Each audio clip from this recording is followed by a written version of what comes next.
मैं आपको ये बता देना चाहता हूँ कि एंग्लो ईस्टर्न मैरीटाइम एकेडमी जो डीएनएस कोर्स के लिए और बीएससी नॉटिकल साइंस, जीएमई और बीटेक इन मैरीन इंजीनियरिंग और इलेक्ट्रोटेक्निकल ऑफिसर के लिए बेस्ट कॉलेज है। ठीक है, सभी लड़कों की ख्वाहिश होती है, मेरी भी तो ख्वाहिश था कि मैं एंग्लो ईस्टर्न से अपना डीएनएस कोर्स करूं, लेकिन मेरे पास पैसा नहीं था, इसीलिए मैं एंग्लो ईस्टर्न मैरीटाइम एकेडमी से डीएनएस कोर्स नहीं कर पाया। ठीक है, तो एंग्लो ईस्टर्न मैरीटाइम एकेडमी के लिए डीएनएस का फॉर्म निकला हुआ है, यानी डीएनएस यानी डिप्लोमा इन नॉटिकल साइंस का फॉर्म निकला हुआ है।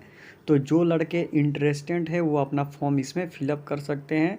और अगर कोई मेरे से पूछेगा इस कॉलेज को आप कितना रेटिंग दोगे आउट ऑफ 10, तो मैं 10/10 रेटिंग दूंगा, क्योंकि ये खुद बहुत बड़ी शिपिंग कंपनी है और इनका खुद का अपना एंग्लो ईस्टर्न मैरीटाइम एकेडमी खुद का कॉलेज भी है। ठीक है, तो ये जो अपॉर्चुनिटी आया हुआ है इसको आप लोग मिस मत कीजिए। ठीक है, एंग्लो ईस्टर्न मैरीटाइम एकेडमी का ऑफिशियल वेबसाइट ये है, यहाँ पर मैं क्लिक कर देता हूँ।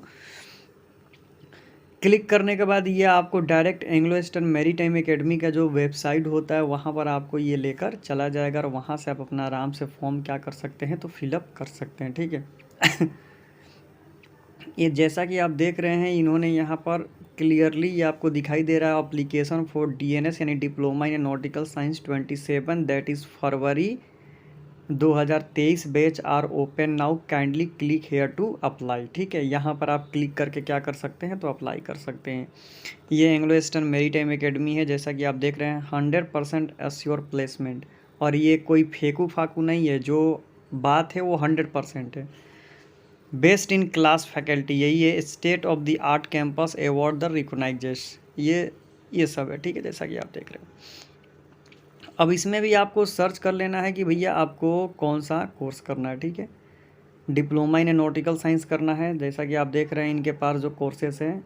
अभी तो जो डीएनएस का है फॉर्म, तो डीएनएस का मैं आपको बता रहा हूँ। ठीक है, वैसे तो भाई मैंने जीपी रेटिंग किया है, तो मेरे को तो उतना नॉलेज है नहीं डिप्लोमा इन नॉटिकल साइंस के बारे में।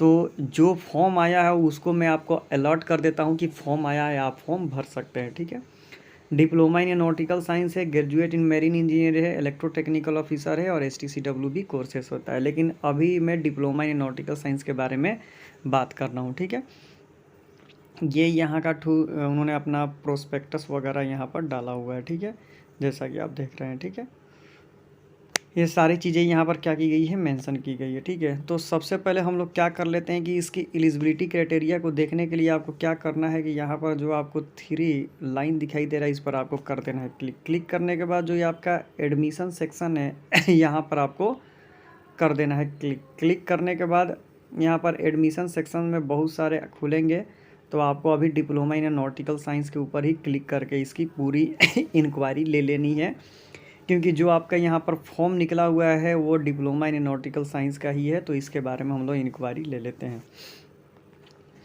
तो जैसा कि आप देख रहे हैं डिप्लोमा इन नॉटिकल साइंस का पूरा खुल गया है, यहाँ पर पेज वगैरह आपको पूरा दिखाई दे रहा है, जैसा कि आप देख पा रहे हैं। ठीक है, ये एलिजिबिलिटी क्राइटेरिया वगैरह भी उन्होंने पूरी तरीके से शो किया है। तो आप लोगों से रिक्वेस्ट है कि प्लीज़ आप लोग इसको पूरा अच्छा से पढ़ लें और पढ़ने के बाद समझ लें, नहीं तो आप बार बार कॉल करने लगते हैं। ठीक है, इन्होंने डायरेक्ट मेंशन किया है कि आपका यूनिवर्सिटी यानी किसी भी बोर्ड से आप किए हैं तो फिजिक्स केमिस्ट्री मैथमेटिक्स में जो आपका परसेंट होना चाहिए 70% से कम नहीं होना चाहिए।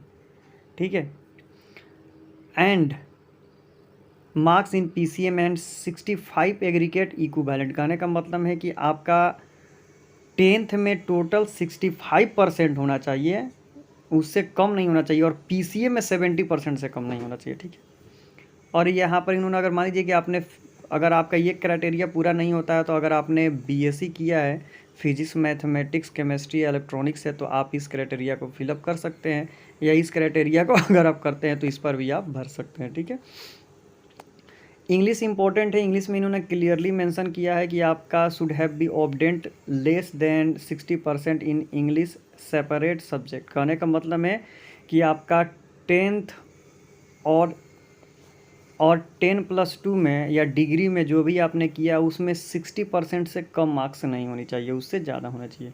एज की बात उन्होंने बोला है कि 25 साल से कम आपकी एज होनी चाहिए, उससे ज़्यादा एक्सेप्टेड होगा कि नहीं कोई गारंटी नहीं है, तो ये आप अच्छा से पढ़ लें। ये मेडिकल की बात है और ये आईएमयू सिटी के पेपर की बात है। देखिए इन्होंने क्या किया है मेंशन में, should qualify IMUCT for the represented base the producer for applying the IMUCT and the date and venue of the entrance state is the public university website, ठीक है ये। और आपकी शादी नहीं होना चाहिए, यानी आप अनमैरिड होनी चाहिए, ठीक है। तो ये सारी चीज़ें यहाँ पर है, ठीक है। अप्लाई कैसे करना है, पेमेंट का शेड्यूल क्या है, सीट बुकिंग कैसी करनी है, ठीक है। ये होने के बाद आपका ऑनलाइन टेस्ट होगा, तो इसके बारे में तो मेरे को पता नहीं है कि सिलेबस क्या होता है, आप यहीं से डाउनलोड करके देख लेंगे, क्योंकि मैं तो GP रेटिंग का ही सिर्फ जानता हूँ। Math, physics, chemistry, English, aptitude and general knowledge, duration 2 घंटे के लिए होगा। टोटल मार्क्स जो आपका होगा 100 नंबर होगा, निगेटिव मार्किंग अप्लाई, और इसमें निगेटिव मार्किंग भी रहेगी। और जो सिलेबस होगा, the level of difficulty for the test is based on 10+2 standard DNS candidate, ठीक है, यानी 10+2 लेवल का पूछेगा। उसके बाद आपका पर्सनालिटी बेस्ड ड्यूरेशन 1 घंटे का होगा। जब ये आप क्वालिफाई कर लेंगे उसके बाद आपका पर्सनालिटी बेस्ड, ये क्वेश्चन आप समझ लीजिएगा, मेरे को पता नहीं है, ठीक है। उसके बाद आपका पैनल 2 में क्या हो जाएगा, तो पैनल 2 में ये आपका इंटरव्यू होगा, ठीक है। इंटरव्यू देने के बाद फिर आपका ये क्या होगा, तो मेडिकल एग्जामिनेशन होगा। जब ये क्वालिफाई कर लेंगे तो आपको एक प्रोविज़नल सिलेक्शन लेटर मिल जाएगा, ठीक है। उसके बाद ये डॉक्यूमेंट आपको सबमिट करने होंगे, जो कि यहाँ पर लिखा गया है, ठीक है। ये सारे डॉक्यूमेंट आप सबमिट कर देंगे। सबमिट करने के बाद आपका क्या होगा, तो ऑफ़र लेटर यानी जॉब का लेटर आपको मिल जाएगा। उसके बेस के हिसाब से आप अपना अप्लाई कर सकते हैं, ठीक है।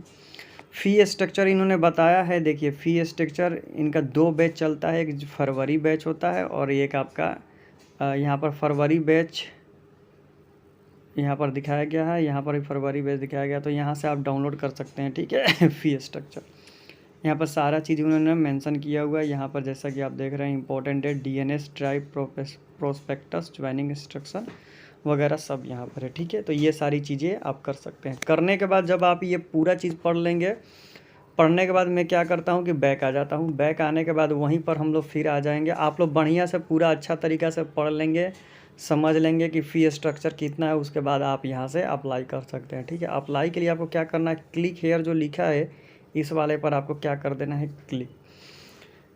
जब आप पूरा क्राइटेरिया को फिलअप कर लेंगे उसके बाद इन्होंने पूरा अपना टर्म एंड कंडीशन दिया है, कैसे क्या करना है। आप इसको बारीकी से अच्छा तरीक़ा से पढ़ लेंगे। अगर आप एग्री होंगे तो एग्री वाले ऑप्शन पर क्लिक कर देंगे। क्लिक करने के बाद आपको क्या करना पड़ेगा, तो अप्लीकेशन फॉर्म फिलअप करना पड़ेगा, ठीक है। एक अप्लीकेशन फॉर्म फिलअप करना पड़ेगा। तो जैसे मैं अपना अप्लीकेशन फॉर्म फिलअप कर देता हूँ, ठीक है, ठीक है। रहमुद्दीन फर्स्ट नेम हो गया मेरा, ठीक है।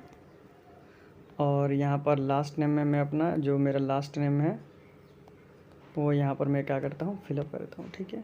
और यहाँ पर कैप्चा दिया गया है, वो कैप्चा को मैं क्या करता हूँ, तो फिलअप कर देता हूँ। 23D 394, 23D 394, ठीक है। और यहाँ पर मैं सबमिट कर देता हूँ। जैसे ही सबमिट करूँगा तो देखिए ये पूरा फॉर्म खुल गया, ठीक है।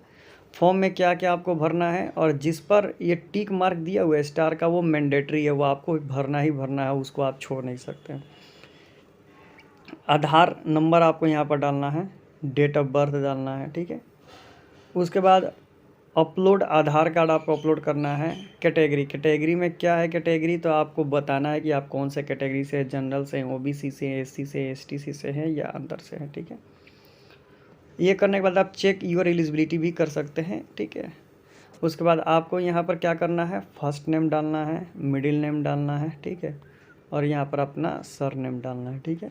तो जैसे देखिए मेरा नाम रहमुद्दीन अंसारी है, तो मैं अपना फर्स्ट नेम में क्या डाल दूँगा, रहमुद्दीन, और मेरा मिडिल नेम नहीं है तो मैं अपना सर नेम में अंसारी डाल दूँगा, ठीक है। जेंडर में मेल फीमेल आप सेलेक्ट कर सकते हैं, ये लड़का और लड़की दोनों भर सकते हैं, ठीक है। प्लेस ऑफ बर्थ में अपना जो पासपोर्ट में है वही यहाँ पर अपना प्लेस ऑफ बर्थ डालिएगा। CET अप्लीकेशन नंबर, यानी ये शायद IMUCT की बात कर रहा है, ठीक है। जो IMUCT में आपका रैंक आया है वहाँ पर डालिए, और वहाँ पर जो आपका अप्लीकेशन नंबर है वो डालिए, ठीक है। यहाँ पर आपको अपने फादर का नाम डालिए, फादर का ऑक्यूपेशन माने आपके फादर क्या काम करते हैं वो डालिए। उसके बाद यहाँ पर अपने मदर का नाम, मदर का जो आपका ऑक्यूपेशन है वो डाल सकते हैं, ठीक है। यहाँ पर फैमिली एनुअल इनकम कितना है ये आप डाल सकते हैं। 3 लाख से कम है कि 3 से 10 लाख के बीच या 10 लाख के अबव है। अपलोड पासपोर्ट साइज़ फ़ोटो, यहाँ पर आपको अपना पासपोर्ट साइज़ क्या करना है, फ़ोटो अपलोड करना है। PNG, JPG, BM, gift type supported, should not be accepted. 500 KB यानी 500 KB से कम होना चाहिए, ठीक है, उससे ज़्यादा मत। आपको यहाँ पर एड्रेस फिलअप करना है, स्टेट टाउन वगैरह सब यहाँ पर आपको पिन कोड फिलअप कर देना है। ब्रदर सिस्टर का भी आपको यहाँ पर डिटेल भर देना है, ठीक है। आपको यहाँ पर कॉन्टैक्ट नंबर बहुत अच्छा से भरना है, ठीक है। फादर का, मदर का, ईमेल आईडी तो एकदम बहुत अच्छा से भरना है, क्योंकि जो भी कॉन्टैक्ट वगैरह आपका होता है अधिकतर मेल आईडी पर ही होता है, ठीक है। एकेडमिक डिटेल में आपका जो एकेडमिक डिटेल है आप यहाँ से फिलअप कर सकते हैं, ठीक है। फिजिक्स केमिस्ट्री के मैथ का नंबर डालिए, या आप अभी नवीन 10th का एग्ज़ाम देने वाले हैं उस पर बेसिस पर डाल सकते हैं। हाइट, वेट और आपका BMI। तो अब लड़के बोलेंगे कि भैया हाइट वेट तो पता है लेकिन BMI हम लोग को नहीं पता है, तो एक गूगल पर जाकर सर्च कीजिएगा, BMI कैलकुलेटर आ जाएगा, वहाँ अपना हाइट और वेट डालिएगा, BMI का रिपोर्ट वहाँ से मिल जाता है, ठीक है। होल्डिंग पासपोर्ट, पासपोर्ट तो आपको बनवा लेना एकदम ज़रूरी है, ठीक है। पासपोर्ट के बिना कुछ नहीं होगा। उसके बाद यहाँ पर अपना टर्म कंडीशन पर क्लिक कर लेंगे, और क्लिक करने के बाद आपको यहाँ पर क्या कर देना है, सबमिट कर देना है, ठीक है। सबमिट करने के बाद आपको पेमेंट वगैरह कर देना है। आपको मेल जो आएगा, मेल के हिसाब से आपको अपना इंस्ट्रक्शन को फॉलो करते रहना है। देखिए, अब बहुत लड़के बोलेंगे कि भाई इसको ऑनलाइन करके बताओ, तो देखो भैया मैं ऑनलाइन कैसे कर पाऊँ, क्योंकि मैं तो ऑलरेडी GP रेटिंग का स्टूडेंट हूँ। GP रेटिंग करने के बाद मैंने जहाँ ज्वाइन किया है, तो DNS के बारे में मेरे को जितनी नॉलेज थी मैंने आपको बता दिया, ठीक है। वैसे तो मेरे को DNS के बारे में उतना नॉलेज है नहीं, क्योंकि जिनको नॉलेज होता है वही बता पाएंगे।